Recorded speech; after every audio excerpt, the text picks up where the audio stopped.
Athi haleluya, mdumiseni uNkulunkulu, dumisa inkosi njalo. Nathi sisho njalo siyinqaka ngazo zombili kumfoka Ramputa elibangise le esiniki. Siyabonga Ramputa, wenzile umsebenzi wakho mfethu. Hamba ke uye lapha esiniki nalaba abasafisa ukubona bekulandele khona enjoy umculo omnandi. Sawona mlaleli womsakazo eVuma 103, the adult radio for the young at heart. Mulapha show is 89.2 kanti lapha eGlencoe 104.2, eNewcastle is 105.6. Mina ngudidi ngakankosi nginawe ngihambisana nobaba uKhoza koze kulamule lona ihora lesithupha. Sikwamukele nalapha ku Facebook page yethu iSound Doctrine Hub, nalaba ba-streama live lapha kwi-Facebook page noma streama live kwi-Vuma 103 streaming line. Nawe siyathanda ke mlalelo ukukhuluma nawe njengoba wazi siyakuthanda lapha ku 073 709 1991 7073 709 1991 noma lapha ku 86 10 300 rate 610 300 isikhulume nawe. Yini ke sifisa ukukhuluma nawe ngayo namuhla? Namuhla sofisa ukukhuluma nawe njengoba sisenyangeni yamagugu namasiko. Ngiyafisa ke ukuthi ke sibhekeke ukuthi kanti ngempela yini uNkulunkulu ayihlosile nayenzayo, noma uvo lwakhe luthini ngalamasiko esinawo abantu. Sokhumbula ke masikhuluma ngamasiko, asikhulumi nje ngamasiko wakantu noma wabantu abampisholo noma isizwe simnyama noma isizwe sesa-Afrika. Sikhuluma ngabantu umhlaba wonke jikelele, ngoba phela isizwe sikaNkulunkulu sigcwele umhlaba wonke. Ngiyafisa ukuthi sikhulume nganako lokuthi mhlawumbe ke kunamthelela munike kithina esesizibiza ngomndeni kaNkulunkulu, abasindisiwe kaNkulunkulu, ukuthi ngabe sekhona yini isidingo kithina ukugubha umkhosi wamasiko. Uma kunjalo yini lekungamele siyenze, okuma njalo yini ekumele siyenze, nako konke okuphathelene nako. Kepha ke soxoxa sonke lokho sinomkhathini njengoba sihambisana naye. Sawubona mkhathini mfethu, phile kahle mfethu. Sibingelele mfundisi, siphile kahle kakhulu inhle inkosi nathi. Siyabonga ngothando lwayo, ngomusa wayo, nesineke sayo nje isalusa njengezimvu isikhulisa, njengoba bekhulisa abantwana. Siyambonga kakhulu ngothanda nalo. Siyambonga kakhulu ngothanda nalo mfethu. Kukhonzekile namuhla nabazalwane thina lapha eSound Doctrine Fellowship sikhonze kahle impela. Abazalwane bafika ngobuningi babo, nabazalwane nje bebeqala ukuzivakashela bekhona sibabonile. Nanoma ke amanye ngazange ngibe nethuba lokuthi ngikhulumele nabo mina, kepha siyababonga bonke ababefikile bazokhonza nathi. Khonze kanjani ekhanyeni? Impela kumnandi kanjani uma abangcwele behlangene njengamafutha ehla eyingubeni kaAroni. Ilapho uNkulunkulu ethumela khona isibusiso. Kwamnandi nje. Mfundisi, siyathanda ukubagqugquzela abantu abathi bayakholwa kodwa bahlala emakhaya. Bayanda abantu abanjalo, athi omunye online yena uyalalela esekhaya, akufana kusinto yodwa. Ingakho ethi ningagiki ukuhlangana kwenu njengoba abanye basebe nomkhubo njalo. Hlanganyela ukubabona nje abazalwane, uzwe umlilo uvuseleleka kuwena, mabehlabelela abahlabelelayo, bekhuleka abanye, befunda imbhala abanye, beshumayela, kunikelwa yonke le yanto idizayiniwe ukuthi imgcine phila umuntu wangaphakathi. Ngiyakuphutheli njalo every Sunday. Mfethu ngiyafisa nje sisho ukuthi ayifani lento. Yebo, umoya ingcwele ukhona yonke indawo, ukhona ngaphakathi kuwena, kepha mase nihlangene ndawonye simuzwa noma simfila ngendlela eyahlukile than ungekho enkonzweni. Kunalento nje emkhathini yokuhlanganyela kwabazalwane behlanganyele ndawonye. I think enye yezinto esiyikhohlwayo sesinalento ukuthi uma siyenkonzweni siziyela thina siyohlangana nabazalwane. siyakhohlwa ukuthi siyebukhoneni bakhe futhi yena uthi uma abantu behlangene ngezwi lakhe he is right there. So I presence yakhe awuyifili kahle if you do feel it at all uma ungekho enkonzweni. Yes, MC umzimba. Ake uzame ukukhipha ucicane wakho ubeke lapha wodwa ubone ukuthi uzoba njani after a few days. Unjalo nomzalwane oyiqhelanisayo kwabanye abazalwane. Kuneyiphiko laphayana oyidingayo wena. Ucicane khona izinto oyidinga esandleni, isandla khona ezikudinga engalweni, ingalo khona esikudinga ehlombe, ihlombe esifubeni, ekhanda. You can't survive on your own. Indlela uNkulunkulu awudizayine ngayo indaba yebandla lakhe siyadingana. Uyabadinga labazalwane noma babuye bakugudle the wrong way. Kubuye kube ngathi kuyakhutshwana sekhona sehlebo omunye siyaxolelana. Sikhule, sifundisane, silekelelane, siqhuquzelane. Bonke labo one another izwi laNkulunkulu lesiyala ngabo. Uyabadinga nawe njengomzalwane, ngakho wonke umuntu osindisiwe kumele ngabe unendawo la hlanganyela khona regularly nabanye abazalwane. Kathini siyathemba ukuthi bagqugquzelekile abalaleli. Again, welcome kwi-Sound Doctrine Hub. Mina ngudidi ngokaNkosi ngihambisana nomkhathini mfundisi uPhakamani wakaKhoza. Sizohlala nawe kuze kube ilona lelo hora lesithupha, ihora elingasithandisisi noko okuyilona elinqamula ubudlelwane bethu, hayi ubudlelwane, i-fellowship yethu nawe ukusukela manje. Siyakwamukela uma lapha eDonnybrook is 105.5, lapha eGlencoe ngishilo ukuthi is 104.6. Siyathanda ukuthi sikhulume nawe la ku-073-709-1991 noma ku-0786 1010 300 rate 610 300. Isikhulume nawe bukhoma start ucingo lakho noma khona lapho uthumela ama-voice note wakho. Khumbula angadluli ngale kweminithi phela, kwazisa abamaningi kakhulu sikwazi ukuthi omunye nomunye umlaleli ushaya simnikeze ithuba. Mkhathini sizokhuluma ngemiyalelo kaNkulunkulu mayelana namasiko wabantu. Ngiyafisa ke ukuthi singagxili emasikweni abantu abamnyama. Ngiyazi ukuthi omunye nomunye ezweni kaNkulunkulu ubheka ukuthi lento i-apply kanjani kuyena. So you can't help but uthi mina ngumuntu omnyama, uSimakade uthini ngami ngumZulu, uthini ngami ngumSuthu, uthini ngami ngumXhosa and all of that, and that is fine vele ngoba izwi kaNkulunkulu kumele sil-apply kwi-context yethu. Into engifisa ukuthi sidlulisela akungabe ngathi abantu abamnyama kuphela banamasiko. Ayikho leyo nto leyo. Zonke izizwe ezingaphansi komthunzi welanga zinamasiko azo. Ila sobona khona ke from ezwini kaNkulunkulu ukuthi lamasiko size sibe nawo abuya phaqala kanjani. Mhlambe nazo zonke lezi zizwe esinazo ngaphansi komthunzi welanga zibuya phi, ziqale kanjani.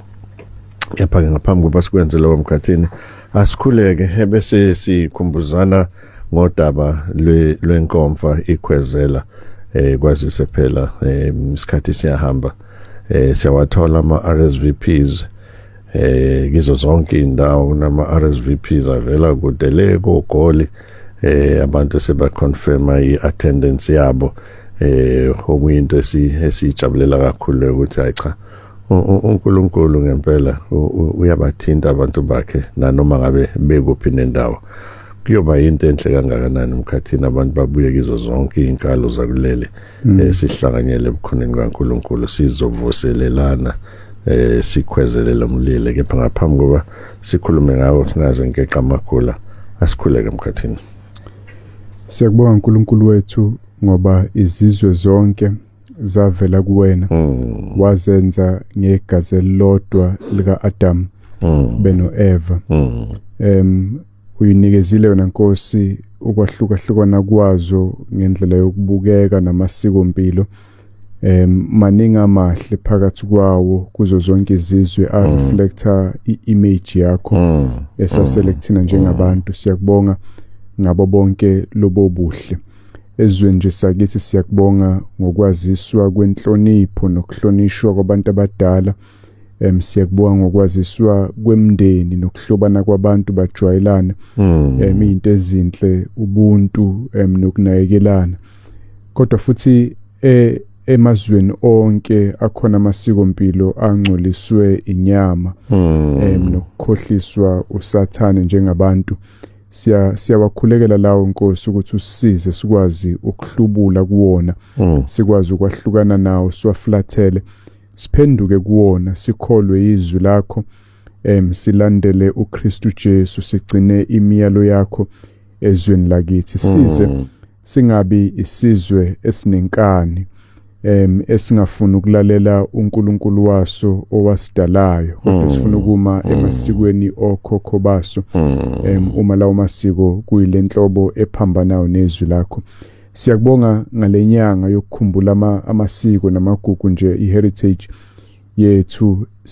Sibonga wena ngayo, sibonga wena ngokusidala ngalendlela osidale ngayo, ukuze silethe udumo nenkazimulo kuwena, nokuthi Nkosi usenzele indlela sonke yokusindiswa ngoKristu Jesu. Awumlethelanga isizwe samaJuda sodwa noma izizwe zasentshonalanga, kodwa sonke usimemele ekutheni sikwazi ukukholwa uyena wasifela sonke ngegazi lakhe, izono zethu ziyaxolelwa. Sikunikeza udumo ngalomusa. Yandisa-ke abalizwayo izwi lakho baphenduke ezonweni zabo, abasindiswayo. Sisakhuluma nje kanje emoyeni, ngiyathandaza uthinte inhliziyo, wenza abantu basondele kuwena ukuze bahlengwe ezonweni zabo. Siyabonga kakhulu, sikunikeza lonke udumo nenkazimulo egameni likaJesu, inkosi nomsindisi wezizwe zonke. Amen. Amen. Sibonga Mkhathini. Sinathi sisho njalo sithi amen. Mkhathini, asibheke yona le ndaba yenkomfa. Inkomfa sohlala sikhuluma ngayo ukuze kufike lolo suku imbala siyohlanganyela ndawonye, siyabantwana bakaNkulunkulu, sizovuselelana. Sithathu sibeke Mkhathini. Inkomfa ingoNovember mhla ka-9 kube kumgqibelo. Siqala ngo 9:30 ekseni kuya ku 3:30 ntambama.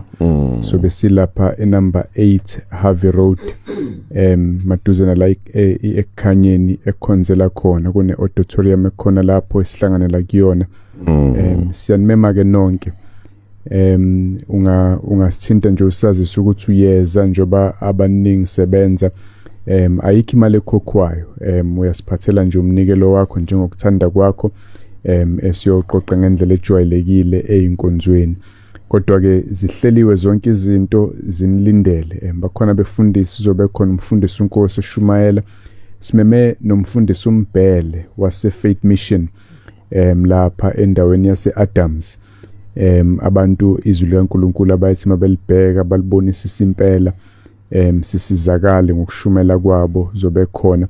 Bakhona nabanye abefundisi abaningi obajwayele nojwayele ukubezwa nasemoyeni, bazobe bekhona njengokujwayelekile, bayimfundiso.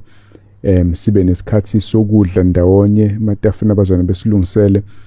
Kube khona nesikhathi sokuxoxa nje, sibuzana imibuzo, comment, uphawule, uzwe incazelo zezinto kade usufuna ukuzizwa, uze abanye ukuthi bacabanga kanjani. Kuba usuku esilispenda ndawonye ebukhoneni bikaNkulunkulu, sihlabelele, simdumise, sikhulekelane. Woza-ke sayidesign inkomfa ukuthi ibuyisa amandla, sibiza ngokukhwezela, khwezela umlilo. Ukuthi kuyiwa kuDisemba, ungakuthola uDisemba ubanda, maye kuwena oficwe ikhathi zamaholidi, ukude nenkosi, ziyabaqumba phansi abaningi. Ngoza sokukhwezelana, sithi siqeda unyaka, siqala unyaka omusha, sicela amandla kaNkulunkulu.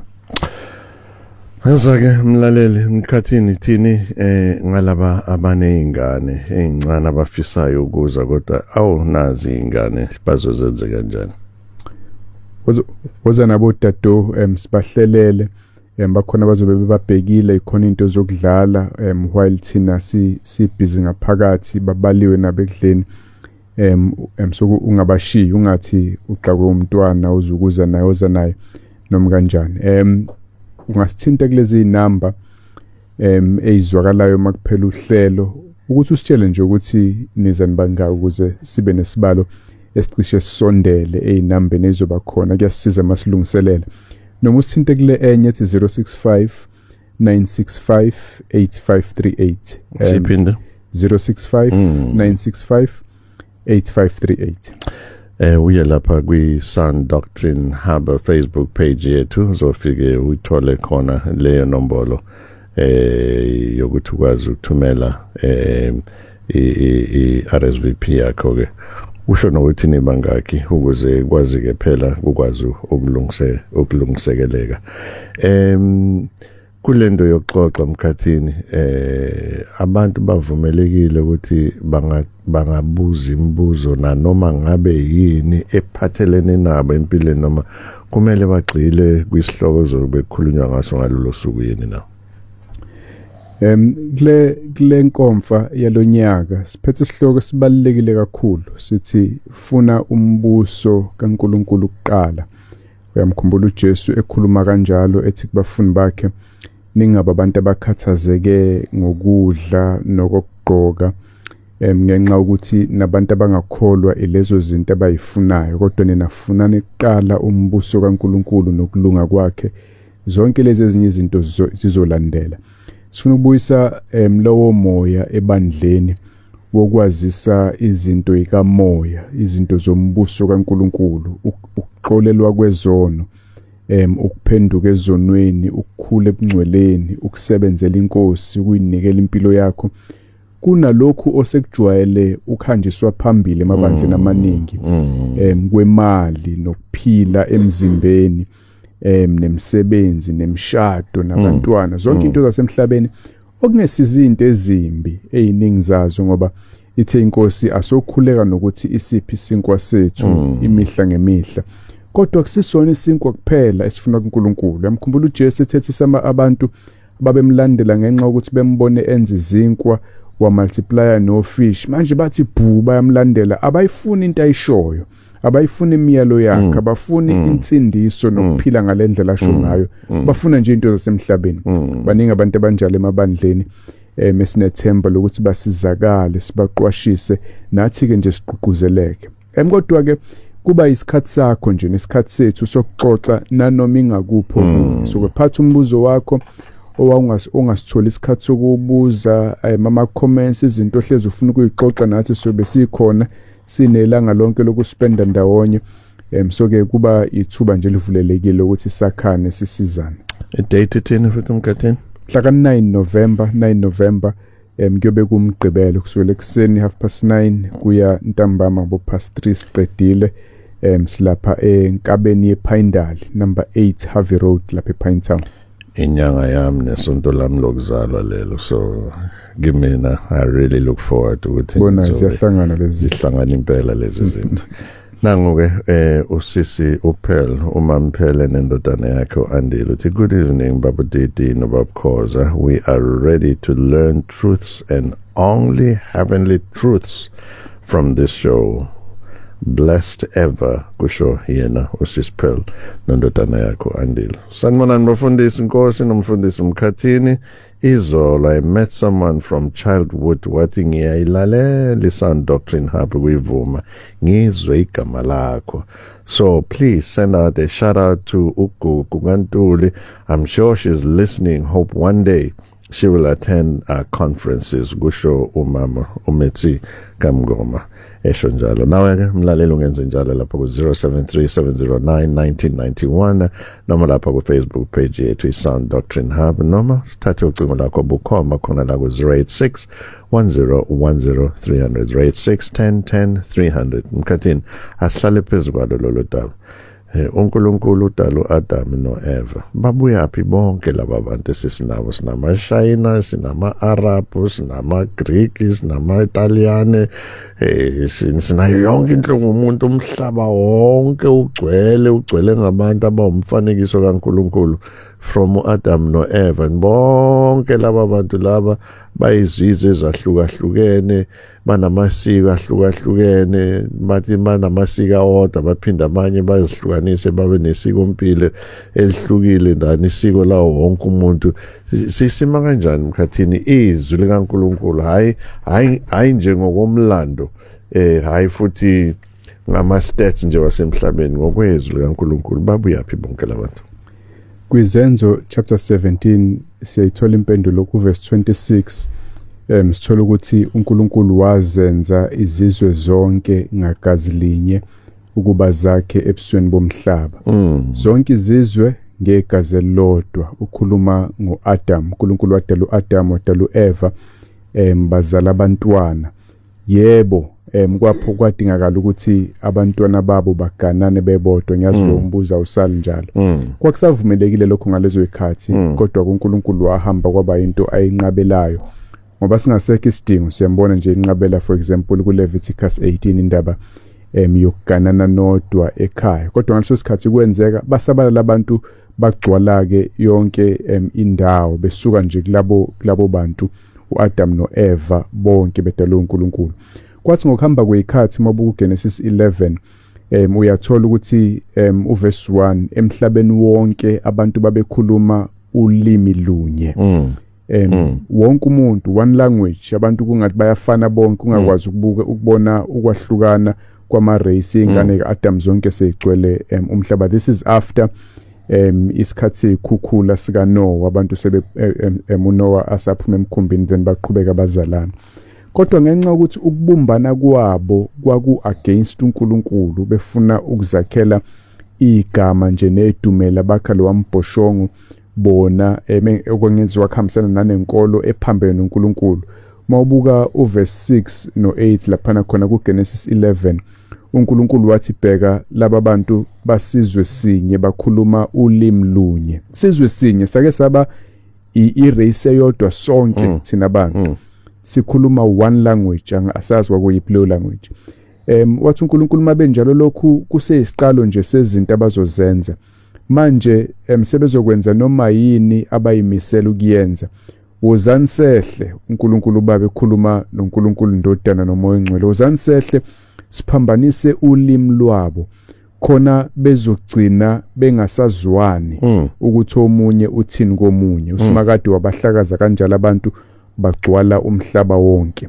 Waphambanisa ulimi uNkulunkulu abantu abasazwani, then wabahlakaza. Omunye waphuma wabheka le baye ukwenza le nto yembumba against uNkulunkulu. Bahlakazeka ke bagcwala umhlaba wonke njengalokho uNkulunkulu wayishilo ukuthi abantu abazalane bawugcwalisa umhlaba. Then uma abanye behlukana welibona naliqoqo lihamba lishone east, elinye lishone west, elinye lishone north, elinye lishone south. Bafike bahlale bodwa lapho baganiselane bodwa bengasahlangene nabanye. Ngokuhamba kwesikhathi uma abantu behlala kanjalo beganiselana bebodwa, ugcina usubabona bengasafani nalelinye iqoqo elaphuma lashona kwenye indawo. Inhlanga zabantu zaqhamuka kanjalo, and isikhathi siqhubeka ama differences aya ngokuya eba more pronounced. Abantu mabe beganana bebodwa kuleyo ndawo kwagcina kunezikhumba ezinsundu, kunezikhumba ezimhlophe, kunezinwele ezimnyama, nezinwele eziblonde, namehlo adonsekile, namakhala amakhulu nacijile.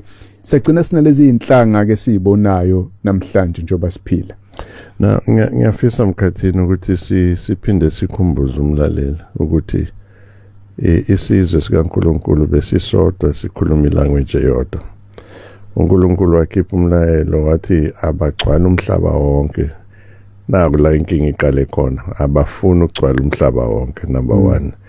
Number 2, bayimbumba strong, united, ilanguage iyodwa, inhloso yonke lento, but bayimbumba against intando kaNkulunkulu. 1, abafuna ukugcwala umhlaba njengoba uNkulunkulu athi mabaspread umhlaba wonke, but number 2, abafuni ukuphakamisa igama likaMdali wabo, bafuna ukuyiphakamisa bona.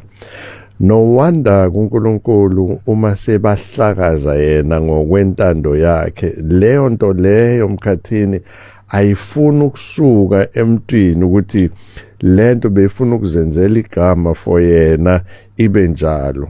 AmaZulu azibona wona isiko labo li dominant ukudlula ezinye izizwe, afuna ukuba amaZulu. AmaShayina nawo abona nawo fanele abe dominant, abusa umhlaba wonke, kube dominant yona. Nanoma ebaphi nje zonke izizwe zibona isiko labo kuyilona sike kumele lidominate abanye abantu. Ne colonialism ke nayo isiyangena ke khona lapho ngoba abantu bafuna ukuzenzela igama bona kubuse bona. Ingakho ke nalamasiko strong kangaka kuba into emotional and emotive thing masibheka Mkhathini. Bekungeyona inhloso kaNkulunkulu ukuthi sibe nalamasiko lawa wonke sinawo. Besithanda siyisizwe sodwa sigcwala umhlaba ngentando yakhe, but ngobe siphumile entandweni yakhe, siphumile ekudumiseni yena nasekukhombiseni yena, wasesesihlakaza-ke ngalamasiko lawa khona. It's very important that thing, because nanamuhla sisesenaleyo pride yesiko lami ukuthi hayi ngiyalibona lamandini impela, ngithi hey uyabona amashangana namashangana nathi hayi siyayibona amaZulu athi uyabona ke kaZulu, yonke lento, because we still want to make a name for ourselves. Noma kwenzeka ngendlela eyisono ukuthi abantu bagcine behlakazekile, kodwa ke ecebeni elihle likaNkulunkulu siyamazi mfundisi ukuthi uyayithanda idiversity. Absolutely. Uyakuthanda nje ukwahlukana kwezinto, ingakho izimbali zonke azikho yellow noma sibe blue. Izilwane kwazona ayifani. So ke uyayithanda uNkulunkulu lento ukuthi wena uyibalela imnyama nenu lezimnyama nendlela umzimba wakho wakheke ngayo. Uyamthanda nalomhlophe namehla ka blue nenwele zakhe eyiblonde. Nalo waseNdiya uNkulunkulu uyayithanda lento yokwahlukahlukana kwamabala kanye nokwahlukahlukana kolimi, kodwa lonke emalidumisa yena namasiko nendlela esenza ngayo nokudla esikudlayo kuhle emehlweni enkosi ma diverse. Kodwa as long as kuzoba diverse kwahlukahlukane bese kudumisa kuphakamise yena, kungahlukahlukani ekungcoleni. Asiyipick up khona lapho kuhlukahlukana ekungcoleni Mkhathini, because lento isuka ngokuthi uNkulunkulu esesihlakazile sesiyonke indawo, ebese nendawo esikhulela kuyona idala ne-pigmentation le osesithethe through wasibona yona, ebese ngaphandle kwalelo siko ne-language esiphila kuyona kunale mkhutshana yesikompilo esiphinde futhi sibe nayo. Mangithi singisho sonke umhlaba wonke jikelele, hayi ama-Afrika kuphela, zonke izizwe. Ebese Mkhathini kuba khona nalezinto esihambe si-adopta. Asikhumbule sihlakazeke nje ngoba singafuna ukudumisa uNkulunkulu, sihlakazeke nje ngoba sifuna ukuzenzela igama thina singaphakamisi yena. Ebese uSathane sebenzisa leyo chance leyo, ebese siqala nemikhuba kulamasiko amahle uNkulunkulu asiphe wona wasihlukanisa ngawo. Ebese sesiqala imikhuba. Ingabe kukhona okunyanyekayo kulamasiko esikubona from ezwini likaNkulunkulu, hayi nje historically, from a biblical perspective, akhona yini amasiko noma imikhuba la emasikweni ethu enyanyekayo phambi kaNkulunkulu? Uke washo umfundisi ukuthi ngokujwayelekile siyasigxile kulawa esiphila kuwona abantu abamnyama base-Afrika, kodwa zonke izizwe zinazo izinto yebe ezinhle, kodwa futhi zinazo izinto ezinyanyekayo emehlweni kaNkulunkulu. Masatha nje isizwe samaJuda, okuyisona sizwe uNkulunkulu ayikhethela sona ngenhloso yokuletha indodana yakhe emhlabeni through leso sizwe. So ke wasinika nezwi lakhe esamaJuda, isizwe sibusisekile enkosini. Kwasona mawubuka incwadi kaMark ku chapter 7 umthola uJesu lapha ku verse 8 no9 ethi kubona niyeka umyalo kaNkulunkulu nibambelele esikweni labantu. Athi mayiqhubeka athi yebo nilahla umyalo kaNkulunkulu ukuze nigcine isiko lenu. Yabona le ndlela zabo zokuphila namasiko abo ababenawo ngalesikhathi uJesu esekhona ayenyanyeke enkosini ngoba ayephambana nezwi lakhe, belishaya indiva izwi kaNkulunkulu. Abasana ndaba ukuthi uNkulunkulu bebayale wathini, bazakhele zabi indlela zokuphila eyiphambanayo nalokho uNkulunkulu akusho. So uthi uJesu uyabasola ukuthi bayalahla izwi likaNkulunkulu, balishaya indiva izwi likaNkulunkulu ukuze baphile awabo amasiko. Wonke amazwe anazo lezi zinto. Uthi mayiqhubeka verse 13 uthi nilenza ize izwi likaNkulunkulu ngenxa yesiko lenu. Ukhuluma nesizwe samaJuda la, kwasona khona izinto ezinyanyekayo kusona.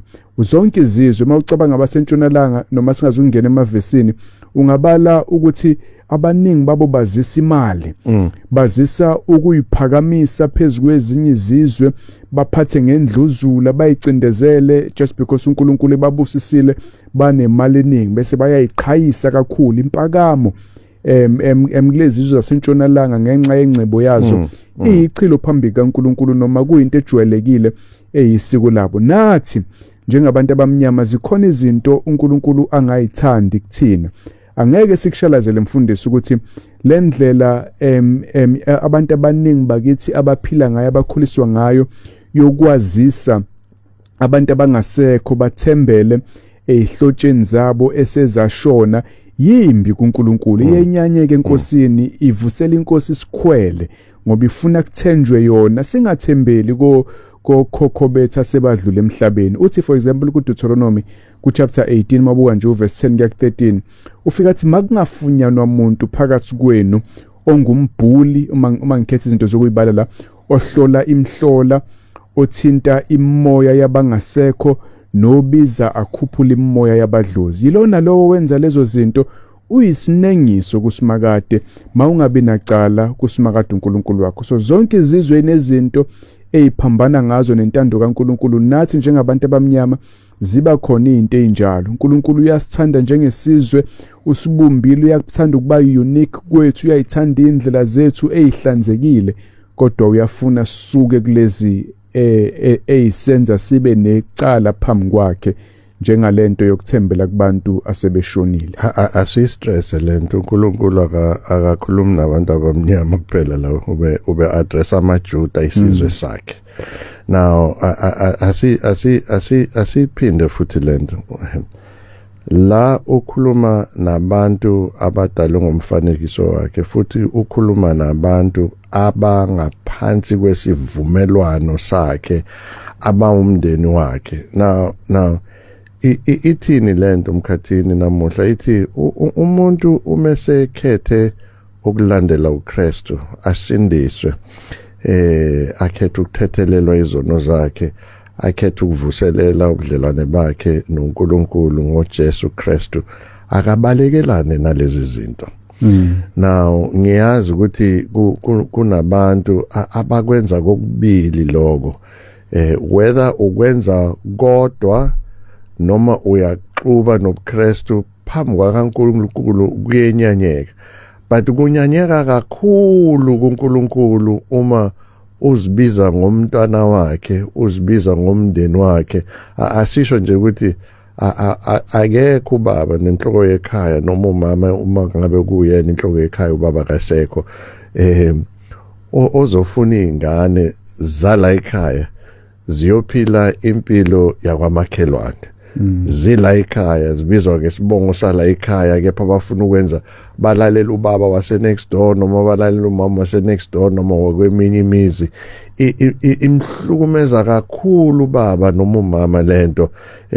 So inobungozi lento ukuthi siyibiza ngabantwana bakaNkulunkulu, samukele uKristu ebese siqhubeka nalezi zinto mkhathini. Yebo, abanye uzozwa besho into efana nokuthi hayi asibakhonzi, siyabahlonipha nje, kodwa bayazi ukuthi benzani. Lento yokulandela abantu asebengasekho iyinkolo, akusiyo nje into esibiza ngesiko kuphela. Injengesiko ngoba baningi abantu bakithi abayenzayo, kodwa inkolo le la kuyacelwa, kuyathandazwa kubona labantu lapha emsamo. Sicela nisisize ngemsebenzi, nisisize ngokuphila kahle. Lapha kuyabongwa uma kukhona izinto ezinhle ezenzekile, okuyizinto ezenziwa kuNkulunkulu lezo. Siyacela enkosini, siyabonga enkosini. Kunane code of conduct lapha uzokuthiwa mawenza kanjalo uzokushaya idlozi. Okuyinto esithola nakuNkulunkulu leyo, esiyala ukuthi asiphile kanjani ukuze asibusise noma ukuze futhi angasigwebi. So ke inkolo ngokuphelela kwe-definition yokuthi inkolo lento yamadlozi. Ngakho awukwazi ukuba nezinkolo ezimbili. Akekho kwazi ukukhonza amakhosi amabili ngoba uyakuyizonda enye athande enye. uNkulunkulu akakwazi ukuthi akusindise ngokukholwa uJesu okuyena kuphela oyindlela neqiniso amthumile. wasinika igama lakho ukuze kube ukuphela kwalo esikwazi ukubuyisana ngalo noNkulunkulu sikwazi ukuxolelwa izono. Bese wena uphinda uqhwakelisa enhlizweni yakho abantu bakina sebashona. Abantu asebeshonile bayahamba baye ezulwini mawukuthi izono zayixolelwe noma baye eHades mawukuthi izono zayingaxolelwe balindwe usuku lokwahlulela. Abakwazi ukusilekelela. Ayikho thina into esingakwazi ukubasiza ngayo noma singahlaba inkomo nezimbuzi mase seHades nje umuntu ngeke umenzele lutho mayise ezulwini akadingi lutho vele kuwena. Futhi abakwazi ukubuya bazosilekelela nanoma ingani. Ngakho uNkulunkulu uyakwenyanya ukuzama kwabantu ukuxhumana nabantu bakuba bangasekho. Ufuna sithembele nje kuyena ngoba futhi uyikhona konke esikudingayo. Asikwamukele lapho emoyeni ku 0861010300 sawubona. Ubunkosi nobukhoza yabe ngomhla ka-15 September 2025 kaMnumzane Amen. Baba Myeni, inetwork yakho ngathi iqala lemkhutshana yayo kodwa siqhubeke sizwe ukuthi kuhamba njani. Yebo. Angithi ngapho baba ngenxa yesikhathi ukuthi mhlawumbe ngizokwazi ukudedela abantu. Ibalulekile kakhulu esikhuluma ngayo noma enikhuluma ngayo namhlanje amasiko. Ngoba sigcina sesenza izinto eziphambene nentando kaNkulunkulu. For example, ake ngiveze nje isiko elihle elenziwa esifundazweni saKwaZulu-Natal. Remember ukuthi this weekend nje yesterday bekunomkhosi omhlanga endaweni yakwaNongoma. Okuyinto enhle ngoba leyo nto igqugquzela amantombazane asakhula namanye esekhulile ukuthi aziphathe kahle, akwazi ukuthi ayiphathe kahle, engenzi isinoma kanjani ngemizimba yawo ngoba khumbula ukuthi lithi likaNkulunkulu umzimba wethu uyithempeli likaNkulunkulu. So nje okuyisiko elihle kakhulu esilibonayo esifundazweni. Kodwa ekugcineni abanye abantu uyababona ngalento yamasiko sebenza izinto eziphambene ezisinengiso nenyanyekayo phambi kwaNkulunkulu. Incwadi nje ngiyamthanda uJesu mayikhuluma lapha ngokaJohn chapter 5 kuverse 43 uthi uJesu, ngize egameni likaBaba aningamukeli, uma kuza omunye ngelakhe igama niyamamukela. Yena ngithi uyayibona lento ukuthi uJesu mayikhuluma amazwi okusindisa nokuphilisa abantu babeyishaya indisha lento bengayinaki bese indaba kaKristu namanje bakwenzeka even today. Mawukhuluma ngoJesu kwabanye abantu ubatshela ukuthi uJesu uyasindisa ngathi uyithele, kodwa uthi uJesu futhi mayikhuluma ku44 ningakholwa kanjani enidumisana nodwa ningalifuni udumo oluvela kuNkulunkulu yedwa na. Uyayibona ke indaba amasiko sigcina sesidumisana sodwa esithola sodwa sesithi hey mina ukhona engimaziyo osendaweni yasekuphi nakuphi. Ungazi ukuthi imali enkulu baba ukhoza nobaba uNkosi uye ngisho eZimbabwe noma eMozambique ngoba usutshelwe ngomuntu uthizeni. Sesidumisana sodwa ke manje ngoba sesiyazi ukuthi khona umuntu owenza. Bese ngivala ngencwadi yeZakha uchapter 15 baba leli linamandla kakhulu.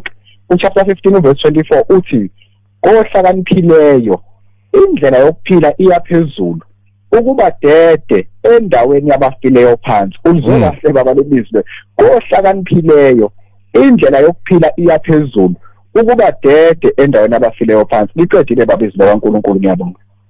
Sibonga kakhulu baba Myeni, hlale kuyintokozo mfethu. Sikuthathe nawe sikubele emoyeni uselibeke phansi ucinga. Uphinde uzameke lapha ku 0861010300 0861010300 sikhulume nawe sizwe uvo lwakho noma lapha ku Facebook page yethu iSound Doctrine Hub noma lapha thumela voice note ne text message ku 073709 1991 0737091991. Sikwamukele la ohlelweni iSound Doctrine Hub. Amen bafundisi, sesikhona nomndeni wami ukulalela izifundisi eziphilile. Siyanithanda kusho ukhaya elihle kaMthimkhulu. Umlungisi kaThwala naye uthi amen basakazi bami, nginilalele lapho ngihlezi nginilalele la eMlaza. Sikwamukele emoyeni sawubona. Yebo mphazima, ngicela ukubuza sikhulu ukhuluma noSipho waseManjovini la. Sipho. Nendaba yelobolo nalo lisiko. Ungani lawa amanye amasiko singafuni ukwalandela? Kodwa leli lelobolo even laba basindisiwe asebehlenga igazi lemfana besiqoqelela ukuthi besililandele. Ngiyabonga emsakazweni. Asibonge Sipho noma ngashonga isibongo ukuthi ukuphi. Indaba yelobolo mfethu asiphendule kanje.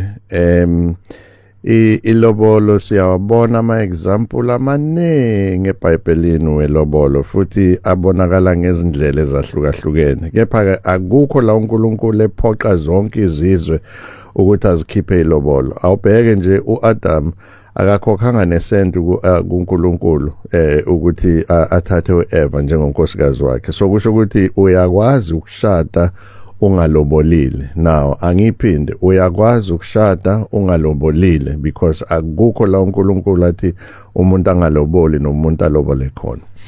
Now lento inkulu kithina njengabantu abasindisiwe asikwazi ukudelela amasiko wabantu. Uma isiko lomuntu lithi khishwa ilobolo asilihloniphe lelo siko lelo, ikakhulukazi uma lingaphambene nentando kaNkulunkulu. In this case ilobolo aliphambene nentando kaNkulunkulu.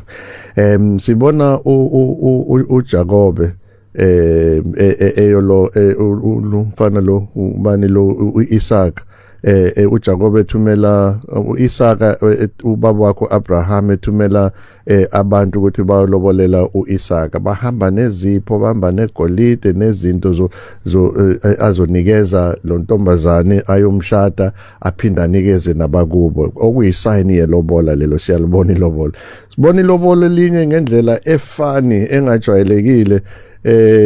Inkosi ithi umuntu ozoshada indodakazi yakhe akeze ngamajwabo wamaFilistina 100 bese siyambona umfana omncane uDavid ahambe eze namajwabo awu200 aphinda wabeke lapha. So ilobolo silibona ngeindlela eziningi eBhayibhelini, kepha njengoba ngisho akukho la izwi likaNkulunkulu eliphoqelela abantu bakhipha ilobolo noma bangalikhipha ilobolo. So I think uyaphenduleka ngaleyo ndlela leyo. Ayikho lento le ukuthi abantu abasindisiwe mabangalikhipha ilobolo. Kunemkhuba ke emkhathini, kunemkhuba ehambisana nalamalobolo. Sekulotsholiwe, sekuyisimbuzo emsamo, sekukhishwa inyongo, sechelwa ngenyongo, ekhulunyelwe emsamo, segaxwa nasesifubeni. Ngibona omunye wabefundisa ngimjwayele nje eshadisa lapha emandleni lakhe, eshadisa umakoti nje egqoke inyongo efresh, ayibeke la nesiphandla konke ebashadisa nje ngokwezi likaNkulunkulu. Ezinye zezinto lezo mkhathini oza kwethu abadidisa abantu ngazo, benzisa abantu izinto zikaNkulunkulu nezinto eziphambene nezikaNkulunkulu very clearly. So imikhuba leyo ehlanganiswa nelobolo, ngathi mawukhipha leyo mkhuba uyibekele eceleni, isiko nje lihle aliphambene nentando kaNkulunkulu. Olobolayo akalobole, ongaloboli makangaloboli, kodwa ke asihloniphe amasiko wabantu, ikakhulukazi lawa angaphambene nezwi likaNkulunkulu. Nangu umlungisi kaThwala bese sikhulumile naye uSara Ngazandile Smith uthi amen. Ukhulilwe khululiwe kaGadebe uthi amen. Bafundisi bami sesikhona etendeni lempiliso.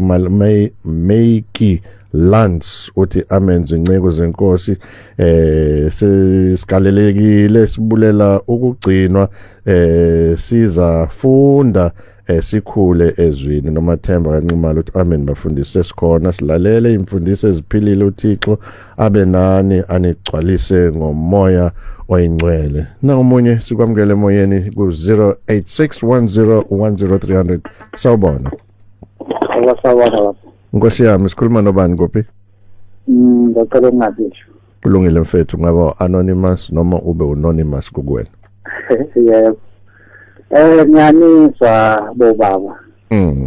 Kodwa kuningi okungididayo mayelana nokukholwa. Khona lapho engimkhulume khona ngokuthi akufanele kudunyiswe amandla abanye abantu. Funa kudunyiswe uNkulunkulu kuphela. Ngigcwele futhi kakhulu lapha kubantu abafezisa imithi uzosho kanjalo phakathi vele kubi, ngoba impilo zabantu eziningi zimile ngenxa yakho phakathi. Kodwa nakho kule ngifuna ukugxila khona kumuntu osondayo, kodwa futhi othola ukuthi uyavezela into yakhe empilweni ukuthi ngumthandazi mina, ngiyabasiza abantu.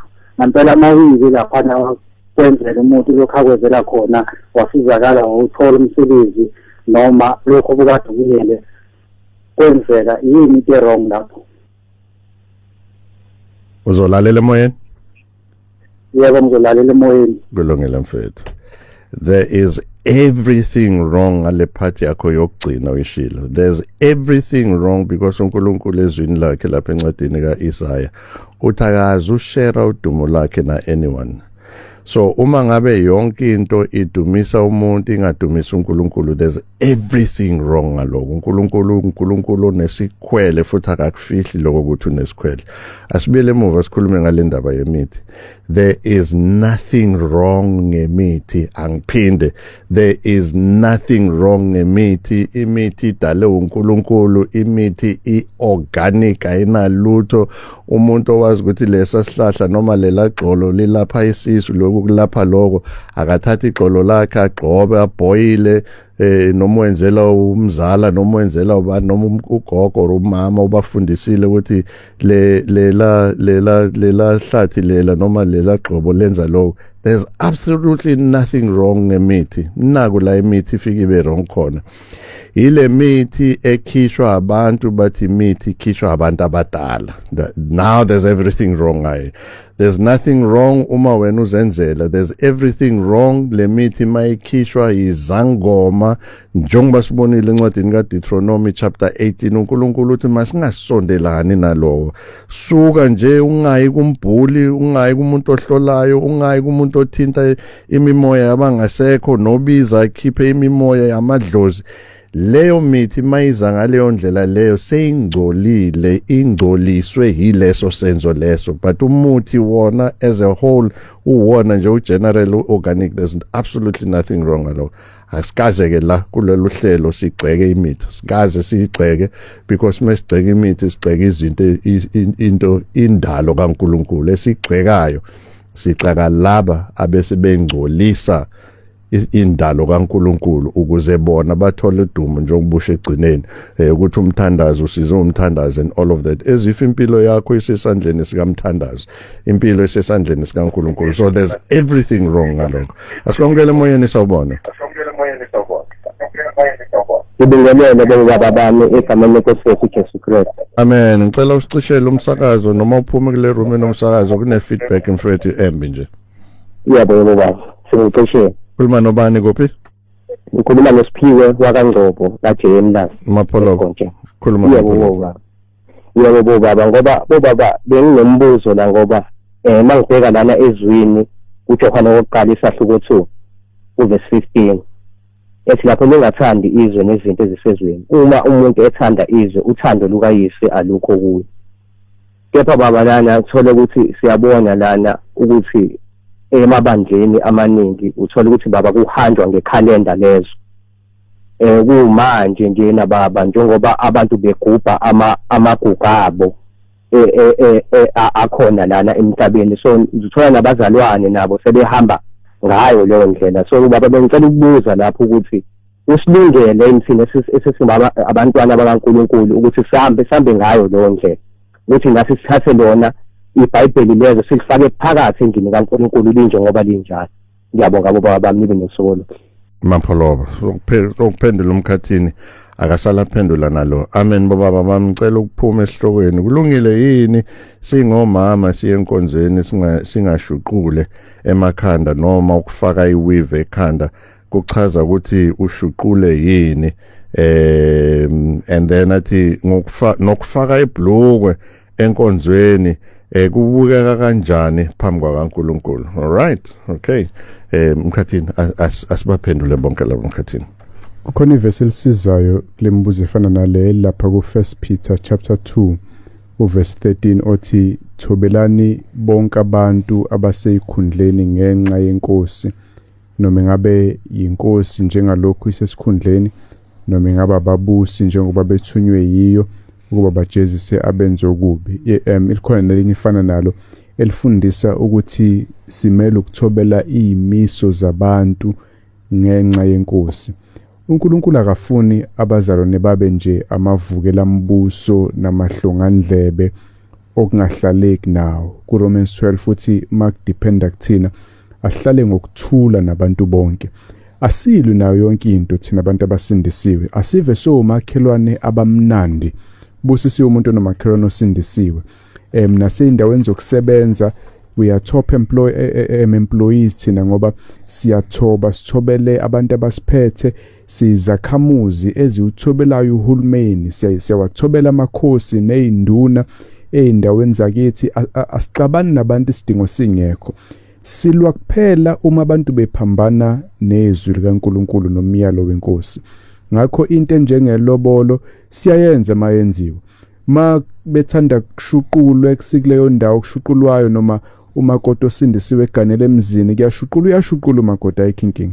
Uma la umyeni wakhe enenkinga nebhlukwe bevumelene lapha ligqokwe ekhaya ayikho inkinga makunjalo, hayi ngoba kuyizwi likaNkulunkulu elithi abantu abashuqule zonke indawo noma bangawagqoka amabhlukwe. Alisho njalo izwi likaNkulunkulu leyo yokuthwala yayi-cultural eKorinte eyamabhlukwe ayikhulunywa, kusuke kukhulunywa nje ngento yowesilisa ayingagqokwa yowesifazane, cross dressing, nowesifazane nowesilisa angagqoke yowesifazane. Kodwa khona amabhlukwe amahle abantu besifazane, khona amambi ampintshayo aveza izinto ezingafanelekile, lawo okholwayo uyawagwema. Ngiyafisa futhi ukuthi si-qualify emkhathini, ngiyaxolisa ukuhlala emadevini, le ye-cross dresser akukona ukuthi umuntu wesifazane ugqoke ibhlukwe. Ilento esiyibona namuhla, umuntu wesilisa mumbhekile umuntu wesifazane une-makeup, ugqoke ingubo, ugqokeni, wena ungahamba uyoshela impela uthi ushela umuntu wesifazane kanti ushela indoda, and vice versa kanjalo. So izwi leli lithi wesilisa ngagqoke wesifazane nowesifazane lisho leyo nto leyo emkhathini impela, amanyala amambe enkosini. Kodwa wena wesifazane osindisiwe awusukela abantu ususe uhlevane nje uthi usemzini beshuqula abanye omakoti uthi wena ushuquli ngoba usindisiwe. Alifundisi kanjalo izwi likaNkulunkulu. Uyabathobela abantu, uyamthobela umyeni wakho, uyamthobela ubabezala ma ukuthi kwenziwa njalo. Noma uma ujoin ibandla, khona amabandla athandayo ukuthi abantu bashuqule. Ngiyafisa kwazi ukuthi akusiyo umyalo wezwi likaNkulunkulu, kodwa ma ukuthi kuphilwa kanjalo kuleyo ndawo, kugqokwa iziketi zodwa, ma ujoina phela nawe uyolandela leyo nqubo yalapha, khona angakwenzi lokho asikho isono. Uma ukuthi abayeni babo abantu bakhululekile. So ke asiyibambe lento ukuthi njengabazalwane silwa lapho kuphela uNkulunkulu adwebe khona ulayini. Mawuthi asiyemsamo usungamane usibulala sizokuya emsamo. Kodwa mawuthi asikhokhi lobolo noma asishuqule noma asenze njani, thina sabantu abaphilisana ngokuthula nabantu uNkulunkulu asibeke nabe empilweni, siba nothando nobumnene nokuzehlisa, asilweli yonke into. Nangumxolisi kaMakhaya lapha eHammersdale emafutheni uthi usemgwaqeni uyathanda ukuthi asithole lesifundiso sanamuhla. Wena mxolisi uyazazi ke inombolo esitholakala kuzona 076 353 3001 076-353-3001. Musithumela nje i-message sokuthumela nje zonke le imfundiso zanamuhla, either nge-audio noma sikuthumele zona as a hard copy, electronic copy, uzokwazi ukuthi sikunikeze le outline asincishane nge-information like haya. Nangu uNonjabulo Mvelase kaMazimbuko uthi ngiyabingelela abafundisi bami, ngijabulile ukuthola umunye umzuzu okuhlala nani, uthembekile uNkulunkulu womusa, be blessed. Umalusi kaGatsheni lapha uthi bafundisi bami sikhona silalele PMB lapha eMbali. Ngiyacela ke ningicacisele la after uZamcolo emhlabeni kwasala umndeni kaNoah noma kwakukhona abanye abantu. Bekusela umndeni kaNoah kuphela mfethu, uNkulunkulu waqala phansi wapopulate noma wagcwalisa umhlaba from just umndeni kaNoah. Wabulala yonke into uNkulunkulu, ilwane konke, wabhubhisa yonke into nje ephilayo nephefumulayo. Waqala phansi ngalelwane besemkhunjini nabantu nabo uqale kanjalo. Umama Mabonga Maphumulo kaNene naye usho njalo uthi amen bafundisi bami. Nginilalele ngila eNanda kusho noZandile kaSithole lapho uthi amen bafundisi nilalele eMlazi. Undaba ezitha Mphumelelo uthi amen bafundisi bami sihleli nani eMlazi kwasi. Mkhathini sekusele nje umzuzu wodwa elakho lokugoqa. Cela ukuvala ngezenzo chapter 4 verse 12. Ayikho insindiso ngomunye ngokuba alikho elinye igama phansi kwezulu elinikiwe ebantwini esimelwe ukusindiswa ngalo. Ayikho insindiso ngoMohammed no-Allah, ayikho insindiso ngoShembe, ayikho insindiso nanoma ingamuphi omunye umprofethi noPope uqobo lwakhe, noPope impela, kodwa ileli gama likaKristu kuphela ezweni zonke. Amen. Ensikusho lokho Mkhathini ngokwezwi likaNkulunkulu lisho njalo izwi likaNkulunkulu. Mofuna ukuzikhethela omunye umuntu wena osindiswa ngako okwakho uyoziphendulela phambi kwaNkulunkulu. Asingadilitali Mkhathini. Sihambisa izwi likaNkulunkulu njengoba linjalo. Mina noMkhathini sithi sekufike sona leso sikhathi la sithi khomo sobonana nawe ngesonto elizayo. Sibonga ukubambisana nawe manenga ama voice notes nama messages ngiyabona nezingcingo ziyangena sizozithatha off air sikwazi ukuphendula la siphendula khona. Mina okwamanje ngithi siyabonga ukuba nawe. uNkulunkulu akakubusise, khumbula sekushiwe sikushiyana la mazwi. Awufunde phela uyifundele iBhayibheli. Ngokwenze njalo uyi-students kaMoya Ingcwele, hayi indoda thizeni noma nkosikazi thizeni. uNkulunkulu akubusise. Sibonane nawe ngesonto elizayo.